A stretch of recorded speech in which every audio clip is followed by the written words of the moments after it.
Currently serving 3 consecutive life sentences, Chris Watts is imprisoned for the murder of his 34-year-old pregnant wife, Shanann, and their 2 young daughters, Bella and Celeste, in Colorado during August 2018. Watts committed these heinous crimes with a chilling coldness.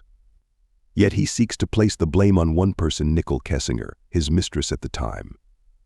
In his prison correspondence, Watts refers to Kessinger derogatorily as Jezebel. In Christian doctrine, a Jezebel is a term used to describe an immoral woman who manipulates others for her own gain.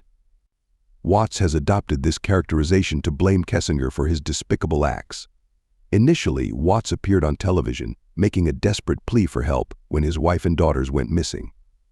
However, the grim reality came to light when their bodies were discovered in an oil field belonging to the company Watts worked for.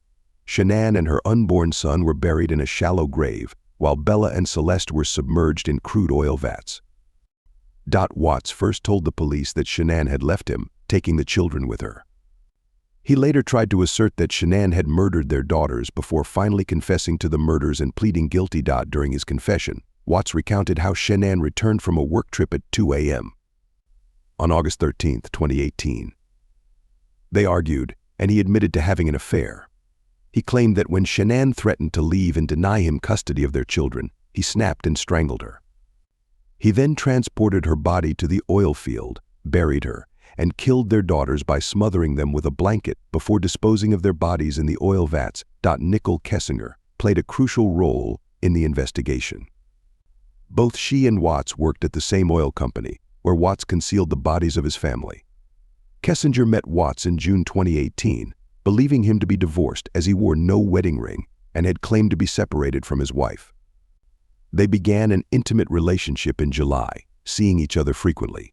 Kessinger later described Watts as a manipulative liar, stating, "He made me believe that he was doing all of the things that a rational man and good father would do.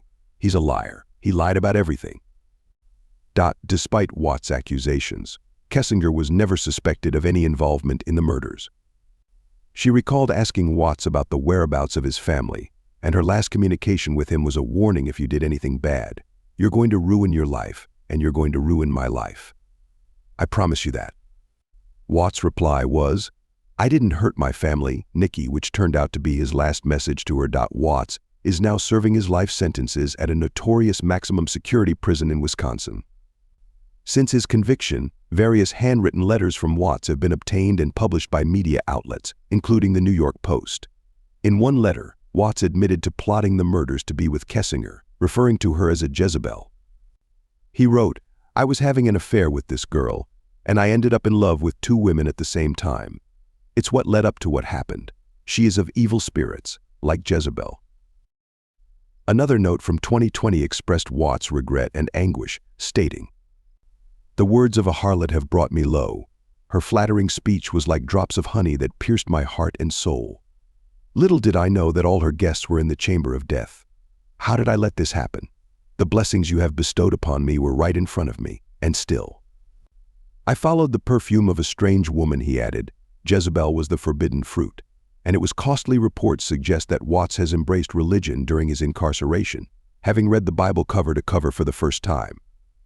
He remarked on the profound change in his relationship with God, saying, "I never knew I could have a relationship with God like I do now. It's like the amazing grace with all of this," according to the Colorado Bureau of Investigation. For Shanann, Bella, and Celeste's family, the pain of their loss remains a daily struggle.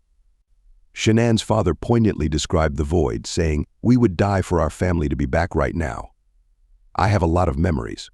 When I walk through that front door, I look up at the balcony. And that is where my grandgirls would be every day when I came home from work. To this day, I look at that balcony. It is very hard." He added, "Now we have to look back on memories every day of the good times. And we had good times. Please remember to like, comment, and subscribe to my channel for more updates. See you in the next episode."